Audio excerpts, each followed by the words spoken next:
وہ اسٹوڈیو پہنچی تو سامنے ہی وہ تینوں اسے گھورنے لگے۔ ارے بھائی میں ڈاکٹر ہوں، تم لوگوں کے جیسے ویلی تو نہیں، وہ بیچارگی سے بولی۔ تینوں نے ایک دوسرے کی طرف دیکھا اور ہنس دی۔ وہ آگے آتی شہریار سے ملی۔ کب آئے تم؟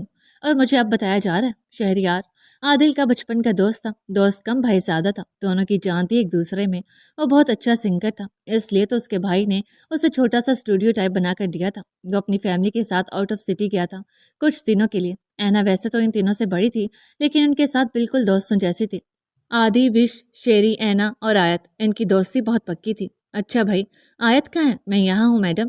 وہ چھوٹے سے بنے کچن ٹائپ جگہ سے نکلی۔ بے وفا تو بھول ہی گئی، ارسل کیا ملا؟ ہم تو غیر ہی ہو گئے، وہ خفگی سے بولی تو آیت ہنس دی۔ ہاں بھائی اب بتاؤ مجھے کیوں بلایا؟ تجھے پتا ہے ہمارا شیری نینا کے گھر رشتہ بجوانے والا ہے۔ یہ سنتے ہی اینا کی آنکھیں حیرت سے پھیل گئیں۔ اس سے تیوری چڑھا کر شیری کو دیکھا جو پہلے ہی بچاؤ کے لیے صوفے سے چھلانگ لگاتا اٹھا تھا۔ ان کو تو چھوڑو، تم نے مجھے بھی بتانا گوارا نہیں کیا، تم رکو ذرا۔ وہ کشن اٹھا کر اسے مارتی کافی کا کپ لیے اس کے پیچھے بھاگی۔ بھاگ کہاں رہے ہو؟ تمہیں تو نہیں دلہا بناتی، شیری کے بچے دیکھ ہے نا، تو شادی ہونے دے گی تو بچے ہوں گے نا، بے شرمی کی حد ہے۔ اینا نے دانت کچکچائے۔ شیری میں کہہ رہی ہوں رک جا، میں چھوڑوں گی نہیں تجھے۔ چھوڑے گی تب نا جب پکڑے گی، اور اس کی طرف منہ کر کے بولا۔ اب ایک قدم ہی آگے بڑھا تھا کہ ٹھا سے نیچے گرا۔ ہاں ہاں ہاں، اینا کا کہکا گونجا۔ آیا مسا، دیکھا اسے کہتے ہیں جیسی کرنی ویسی بھرنی۔ اور اس کی شکل دیکھتے باقی سب کی بھی ہنسی چھوٹی۔ اچھا اب یہ بتاؤ بلایا کیوں تھا؟ وہ صوفے پہ گرتی بولی۔ شیری نینا کے لیے کچھ سرپرائزز پلان کرنا چاہتا ہے، لیکن صدا کے بے وقوف کو کچھ سمجھ ہی نہیں آ رہی۔ شاباش، اوکے تو پھر کوئی آئیڈیا؟ وہ پانچوں سر جوڑے بیٹھے پلان کرنے لگے۔ کوئی ایک کچھ کہتا تو دوسرا رد کر دیتا اور پھر اسی بات پر لڑنے لگتے۔ شیری جھنجھلا گیا۔ دفعہ ہو جاؤ تم سب کے سب، کسی کام کے نہیں، پہلے لڑ لو، میں خود ہی سوچ لوں گا۔ وہ ہبکی سے کہتا چلا گیا۔ پیچھے وہ چاروں ایک دوسرے کا منہ تکنے لگی، پھر چاروں کے چھت پاڑ کہکے بے ساختہ تھے۔ اپنے پیچھے ان کے کہکے سنتے اس سے دانت پیستے۔ اللہ اللہ کیسے دوست ہیں، دوست کم دشمن زیادہ ہیں۔ وہ بڑبڑاتا گاڑی سٹارٹ کرنے لگا۔ پیچھے وہ چاروں بھی نکلے تھے۔ آیا تو گھر ڈراپ کرتے اینا نے رخ شاویلا کی جانب کیا۔ شام کے 6 ہو رہے تھے، ہلکی ہلکی سردی شروع ہو چکی تھی۔ رات تک خاصی سردی ہو جاتی تھی کہ اب رات کو اے سی نہیں چل سکتے تھے۔ اندر آتے وہ ٹھٹک کر رکی، لیکن پھر سر جھٹک کر آگے بڑھ گئی۔ سب کو مشترکہ سلام کرتے وہ زینی سے بھی خوش اخلاقی سے حال دریافت کرنے لگی۔ کیسی ہو زینی؟ لیکن اس کے برعکس زینی نے اسے تیکھے پن سے گھورا تھا، پھر سب کی نظریں خود پر پا کر نخوت سے جواب دے دیا۔ زینب اور زین دونوں بھی جان کی دور کی بھانجی کے بچے تھے۔ ان کی بھانجی زینب کی پیدائش پر ہی وفات پا چکی تھی تو ان کے شوہر نے دوسری شادی کر لی۔ زین پولیس میں تھا، وہ اسلام آباد میں ہی ہوتا تھا۔ سوتیلی ماں کا رویہ دونوں کے ساتھ ہی اچھا نہ تھا۔ زین بڑا تھا، میٹرک کے بعد وہ اسلام آباد آ گیا اور پولیس کے لیے اپلائی کیا۔ کچھ عرصہ وہ شاویلا رہا تھا، پھر اپنا چھوٹا سا فلیٹ لے لیا۔ اس کے بعد وہ زینی کو بھی یہاں لے آیا۔ آج اس کا اپنا گھر تھا۔ زینب زیادہ تر شاویلا رہتی تھی۔ وہ بچپن سے ہی سوتیلی ماں کے رویے کی وجہ سے سرد سی ہو گئی تھی۔ 12 سال کی عمر سے اسے مرتسم میں دلچسپی لینا شروع کر دی۔ پہلے تو سب نے بچی کہہ کر ٹال دیا اور مرتسم سے تقریباً 5 سال چھوٹی تھی، لیکن آہستہ آہستہ وہ خود سر ہوتی گئی۔ میر پر اپنا حق سمجھنے لگی۔ مرتسم اور اس کا کافی جھگڑا ہونے لگا، اسے اس میں کوئی دلچسپی نہیں تھی، اس لیے تنگ آ کر زین نے اسے پیرس بھجوا دیا۔ وہ وہاں جانے کے بعد بھی زین سے ہمیشہ بات کرتے وقت یہی کہتی تھی کہ مرتسم صرف اس کا ہے۔ زین جانتا تھا کہ مرتسم کو اس میں کوئی دلچسپی نہیں، اس لیے اس نے کبھی زینی کو بڑھاوا نہ دیا۔ زین، ارسل اور مرتسم نے ایک ہی کالج اور ایک ہی یونیورسٹی سے تعلیم حاصل کی تھی، لیکن ارسل اور مرتسم نے بزنس میں، جبکہ زین نے پولیس میں اپنے کیریئر کو بڑھایا، اور آج وہ تینوں ہی کامیابی کی بلندی پر تھے۔ اسٹڈی کمپلیٹ کرتے ہی زینی لوٹ آئی، لیکن اس کو دھچکا تو تب لگا جب اس نے شاہ ویلا میں ایک معصوم سی شہزادی کو دیکھا، اور نہ صرف یہ بلکہ مرتسم میں اس کی دلچسپی دیکھتے اس نے کتنا ہنگامہ کیا تھا۔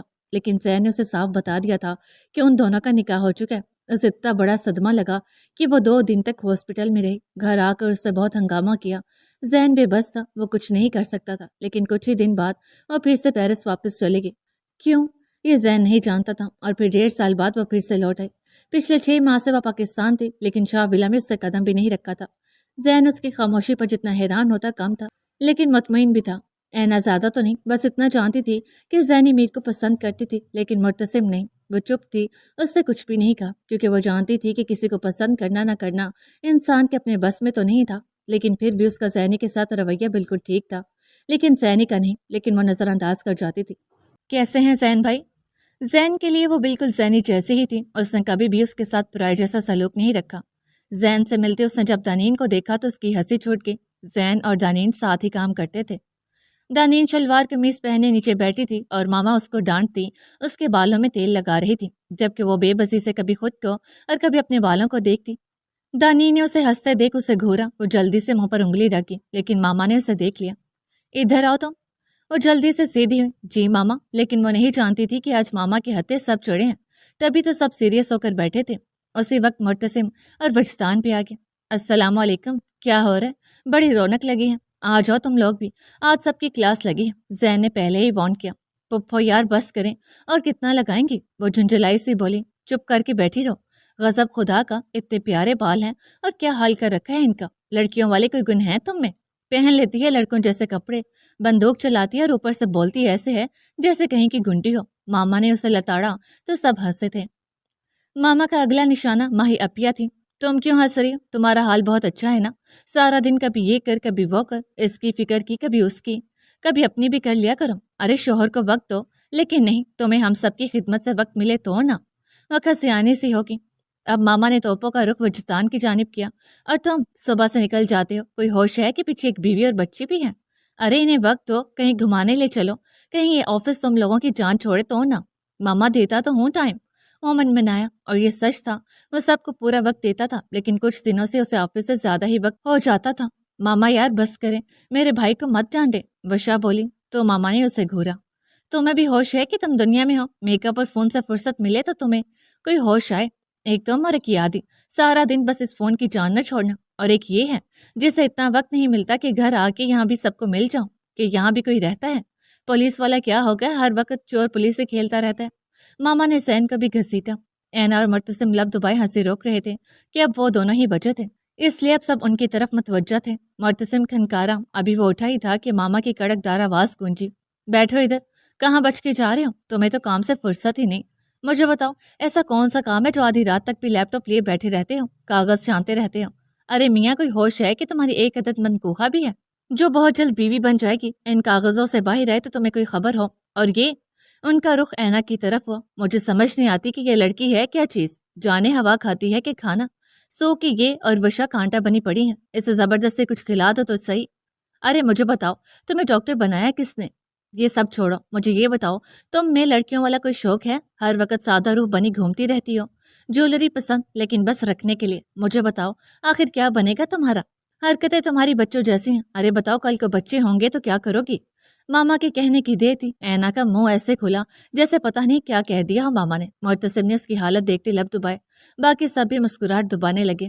ماما ابھی بھی کچھ نہ کچھ کہتی وہاں سے جا رہی تھی۔ سب کی مانی خیز نظریں خود پر محسوس کرتے وہ ایک جھٹکے سے اٹھی، بنا کسی کی طرف دیکھے اوپر بھاگتی چلی گئی۔ سب نے مرتسم کی جانب دیکھا تھا اور اسے بالوں میں ہاتھ پھیرتے نامحسوس طریقے سے قدم اوپر کی جانب بڑھائے تھے۔ پیچھے سب ایک دوسرے کو دیکھتے کہکوں کا طوفان لے آئے تھے۔ کیا بکواس سن رہا ہوں میں؟ ہمارا کروڑوں کا مال ضائع کر چکا ہے اور تمہیں کوئی پرواہ ہی نہیں۔ پاشا، مجھے بالکل برداشت نہیں کہ تم کام کے معاملے میں کوئی کوتاہی کرو۔ اب مجھے بتاؤ، میں یہ کروڑوں کا نقصان کیسے پورا کروں گا؟ کنگ فون پر اس پہ دھاڑ رہا تھا جو اطمینان سے بیٹھا تھا۔ آپ کی آواز کچھ زیادہ ہی اونچی ہو رہی ہے کنگ، بھولے مت میں کون ہوں۔ اس کی آواز میں جو دھمکی تھی، کنگ خاموش ہو گیا۔ پاشا، وہ مال دبئی بھیجنا تھا، ان لوگوں نے یہاں ہمارا جینا حرام کر دیا، اب بتاؤ میں کیا جواب دوں؟ وہ دبے دبے لہجے میں بولا۔ آپ فکر مت کریں، ان کا مال 2 دن تک پہنچ جائے گا اور ہمارے آدمی بھی آزاد ہو جائیں گے۔ تم نے پتہ کیا کہ اس کی اتنی جرت ہوگی؟ کون ہے جو ہماری مخبری کر رہا ہے؟ پتہ چل جائے گا، لیکن یہ میرا کام نہیں ہے، میں ملازم نہیں ہوں آپ کا، وہ سرد لہجے میں بولا۔ ٹھیک ہے، میں سمجھ گیا، ریشما سے رابطہ ہوا ہے میرا، وہ کل کے لیے لڑکیاں تیار کر چکی ہیں۔ یہ ڈیل بھاری ہے اور بہت فائدہ مند ہے۔ اٹلی میں ہمارا سکہ چلتا ہے، اب دبئی میں بھی چلے گا، اور اٹلی میرا ہے، وہاں صرف دا بیسٹ پاشا کا سکہ چلتا ہے، اور آپ پر بھی، اس لیے اس بھول میں مت رہیں کہ ہم دونوں ایک جیسے ہیں۔ اس کی بات کاٹتا سرد لہجے میں گرایا۔ کنگ کا چہرہ بے عزتی کے غم سے سرخ ہو گیا اور اسے فون کو کھینچ کر دیوار میں دے مارا۔ آہ، میرا بنایا گیا جانور مجھے ہی کاٹ رہا ہے۔ وہ گرایا تو اس کے ساتھ کام کرنے والے وہاں کھڑے آدمیوں نے حقارت و نفرت سے اسے دیکھا تھا، ان کی مجبوری تھی اس کے ساتھ وہاں رہنا۔ کوئی بات نہیں، دا بیسٹ پاشا کو کیسے قابو کرنا ہے میں اچھے سے جانتا ہوں، آخر کار کو بڑا بھائی ہوں اس کا۔ وہ تو مسخر سے ہنسا اور حرام مال خود میں انڈیلنے لگا۔ اس کی رنگت سفید تھی، کالی سے آنکھیں جن میں درندگی ٹپکتی تھی۔ اس کی چمڑی ضرور سفید تھی لیکن دل سیاہ تھا، جس میں غلاظت بھری تھی، اور اس کی یہ غلاظت اس کے چہرے پر صاف ٹپکتی تھی جو اسے بدصورت سے بدصورت ترین بناتی تھی۔ اس لیے تو لوگ اسے حقارت سے دیکھتے تھے۔ اس کا چہرہ دیکھ کر عجیب سی نفرت ہوتی تھی، شاید خدا کی طرف سے، اور اس کی آواز اس سے کہیں زیادہ بدصورت تھی۔ اس کی سپیڈ کو کمرے میں آتے بریک لگی تھی۔ دروازے کے ساتھ ٹیک لگاتے اس نے گہرا سانس لیا۔ اف ماما بھی نا۔ اچانک اس کی نظر آئینے میں اپنے عکس پر پڑی۔ ماما ٹھیک ہی کہتی تھی۔ وہ میک اپ نہیں کرتی تھی، اس کی پلکیں لمبی گھنی تھیں، ذرا سا سنوارنے سے ہی اس کی آنکھیں اتنی خوبصورت لگتی تھیں۔ اس کی آنکھوں کو تو دیکھتے لوگ مبہوت رہ جاتے۔ ویسے تو وہ سراپا حسن تھی، لیکن اس کی بھوری آنکھیں بہت زیادہ خوبصورت تھیں۔ اگر وہ کسی کو نظریں اٹھا کر دیکھ لے تو سامنے والا اس کے سحر میں جکڑ جاتا تھا۔ آپ کی طلسماتی آنکھیں جادو کرتی ہیں۔ اس کے کانوں میں مرتسم کا کہا جانے والا جملہ گونجا۔ بے ساختہ ہی اس کے لب مسکرائے۔ ہونٹوں پر کچھ لگانے سے اسے ایسا لگتا تھا جیسے اس کے ہونٹ پر بہت باری چیز چپکا دی ہو، لیکن یہ بھی سچ تھا کہ سادگی میں بھی خوبصورت لگتی تھی۔ اپنے چاکلیٹ براؤن بالوں میں کوئی چاکلیٹی کیوں ہی لگتی تھی۔ ڈریسنگ بھی وہ سادہ سی کرتی تھی، اتنی سادہ کہ اس کے فراک پر ایک ذرا سے بھی چیز نہیں لگی ہوتی تھی۔ اسے بھاری ڈریسز شروع سے ہی کبھی پسند نہیں رہے، اور جویلری بہت پسند تھی۔ اس کے پاس چوڑیاں، نوز پن، بریسلیٹ، چینز، پائل کی ہر قسم کی کلیکشن تھی۔ مرتسم کو اس کے ناک میں پہنی نوز پن بہت پسند تھی۔ اینا کو گولڈ پسند نہیں تھا، اس لیے مرتسم نے اسے مختلف ڈیزائنز کی ہیرے کی نوز پن بنوا کر دی تھی، جن میں چھوٹی چھوٹی نت بھی شامل تھی، اور اس کے ناک میں پہنے وہ واقعی میں پیاری بھی لگتی تھی۔ اسے جویلری بھی سادہ ہی پسند تھی، لیکن پہنتی وہ صرف چوڑیاں اور نوز پن تھی، کبھی کبھار پائل بھی، جو اتنی سادہ ہوتی تھی کہ ذرا سے چین جیسے۔ باقی سب چیزیں بقول ماما کے اسے صرف لینے کا اور رکھنے کا ہی شوق ہے۔ جویلری کی کافی کلیکشن اس کے پاس ڈائمنڈ کی ہی تھی۔ چوڑیوں کے ساتھ اس کے ہاتھ میں ہمیشہ بلو ڈائمنڈ کا بریسلیٹ چمکتا تھا۔ وہ عام بریسلیٹ تو نہ تھا، مرتسم نے اس کے لیے خاص بنوایا تھا۔ بلو ڈائمنڈ کے گول شیپ میں وہ چھوٹے چھوٹے سے نگ اور اس کے آس پاس وائٹ ڈائمنڈز کے ذرے جتنے نگ جھلملاتے تھے۔ بے شک اس پر بہت محنت کی گئی تھی، اور یہ مرتسم خود اس کے لیے بنوا کر لایا تھا، لیکن عجیب بات یہ تھی کہ یہ کسی سے بھی کھلتا نہیں تھا، سوائے مرتسم یا اینا کے۔ اسے کوئی بھی کھول نہیں سکتا تھا۔ جیسے ہی اسے کوئی اور ہاتھ لگاتا اس میں چمک سے پیدا ہو جاتی تھی۔ اینا نے اسے کبھی بھی نہیں اتارا۔ اگر کبھی وہ خطرے میں ہو تو وہ اس بریسلیٹ لاک کے ساتھ لگے نگ کو رب کرتی تو مرتسم کے پاس ڈینجر زون آن ہو جاتا۔ وہ اس کی لوکیشن تو بتاتا تھا، لیکن یہ بھی بتاتا، وہ کبھی کبھار خود بھی حیران ہوتی تھی کہ یہ بنایا کیسے گیا ہے۔ مرتسم نے اٹلی سے بنوایا تھا۔ اس میں خاص قسم کی چپ اور ٹریکنگ ڈیوائس تھی۔ اس چپ کو رب کرنے سے ڈینجر سگنل بجتا تھا۔ مرتسم کے موبائل میں یہ چپ آخری نگ میں ڈالی گئی تھی۔ روز کہاں رہ گئی؟ جلدی آؤ یار، کھانا ٹھنڈا ہو رہا ہے۔ صبح اسے نہ چاہتے ہوئے بھی ضروری کام سے جانا پڑا۔ وہ نہیں جانا چاہتا تھا، ابھی ان پلوں کو جینا چاہتا تھا، لیکن کام بھی ضروری تھا۔ اب اسے آتے رات ہو گئی تھی۔ وہ جانتا تھا زرنور ناراض ہوگی، اس لیے آتے ہوئے اس کا فیوریٹ کھانا لے کر آیا تھا۔ اب کب سے اسے آوازیں دے رہا تھا، لیکن وہ تو کان بند کیے آرام سے بیٹھی تھی۔ وہ جھنجھلا گیا۔ روز آ رہی ہو یا میں آؤں؟ اس کی دھمکی سے 5 منٹ بعد ہی دروازہ کھلا۔ غازی نے چھن چھن کی آواز پر چونک کر پیچھے دیکھا تو وہیں اسٹیل ہو گیا۔ مڑی ہوئی گھنی پلکوں کو مسکارے سے ذرا اور سنوارا گیا تھا۔ آنکھوں میں کاجل کی لکیر کھینچی ہوئی تھی۔ گلابی ہونٹ کو ذرا اور گلابی کیا گیا تھا۔ لمبے گھنے بالوں کو ہاف بریڈ میں باندھا گیا تھا۔ کانوں میں چھوٹے سے ایئر رنگز جھلملا رہے تھے، ایک ہاتھ میں بھر کی چوڑیاں جبکہ دوسرے میں نازک سا بریسلیٹ تھا۔ ناک میں پہنی وہ نت ہمیشہ کی طرح چمک رہی تھی۔ کرمزن کلر کی شارٹ فراک جس کے بازو اور بارڈر پر ہلکا کام ہوا تھا۔